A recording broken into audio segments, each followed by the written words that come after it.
Hi guys, welcome back to my YouTube channel. In this video I'm going to be showing you how to make cassava flour or fufu flour that you can use to make your fufu, and it's going to last you for months.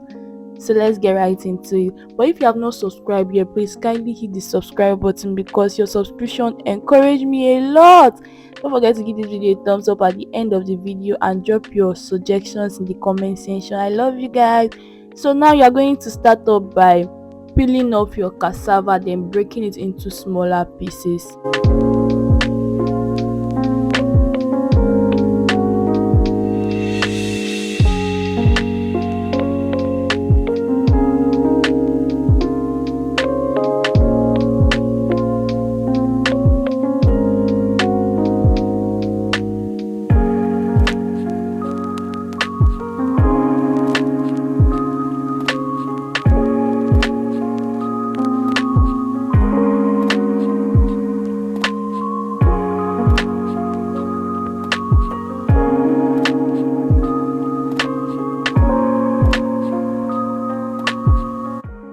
Once you've properly broken your cassava into smaller pieces, just like it is shown in the video, we're going to cover that and ferment it for about 7 days. Then after 7 days, by now when the room was smelling, but you're just going to remove the fermented water and replace it with a clean water. Now we're going to be using our sieve to squeeze off the starch from the shaft. Do you understand? So now I'm just going to separate that and use my hand to properly squeeze the cassava to remove the starch. Then the shaft, I'm going to set that aside. I will do that for all the cassava till it's exhausted, and I'm just going to do that properly. I'm going to be dipping the sieve into the water just to rinse off the cassava because I want to remove all the starch from the cassava.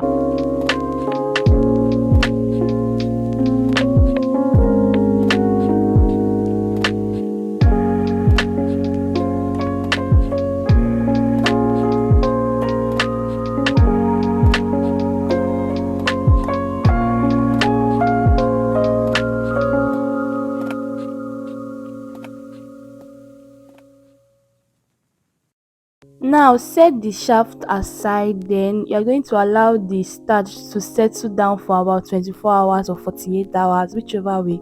Then once it is settled, we're just going to gently sieve off the excess water from the top of the starch, and now we're going to use a cheesecloth to properly drain the paste. So we're just going to pour that into a cheesecloth, tie it up and put something heavy over it so that it's just going to drain off all the excess water away from the fufu.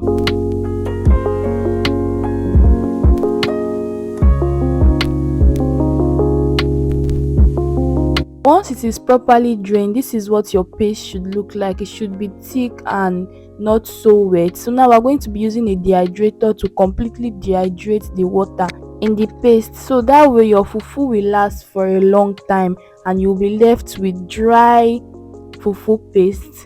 So I'm going to be using my dehydrator and dehydrate it for about 11 hours till it's completely dry. You can also use sunlight for this process, but if you have a dehydrator, you don't have to stress and waste time under the sun. Just use electricity and dehydrate it.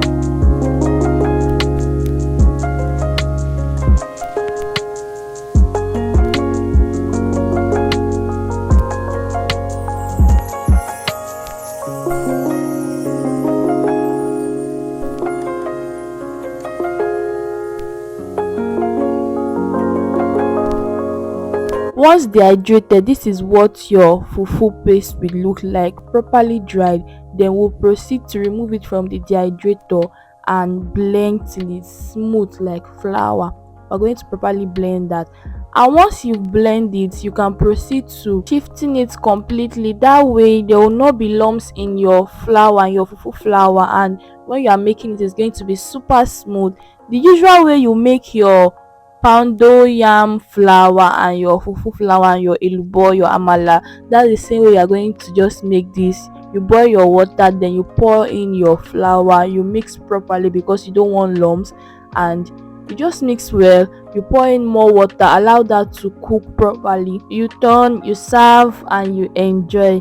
Please don't forget to subscribe, don't forget to like this video, don't forget to give us a thumbs up. Please don't forget to drop your comments and your suggestions in the comment section. Don't forget to subscribe. Oh, I'm begging you. Thank you so much.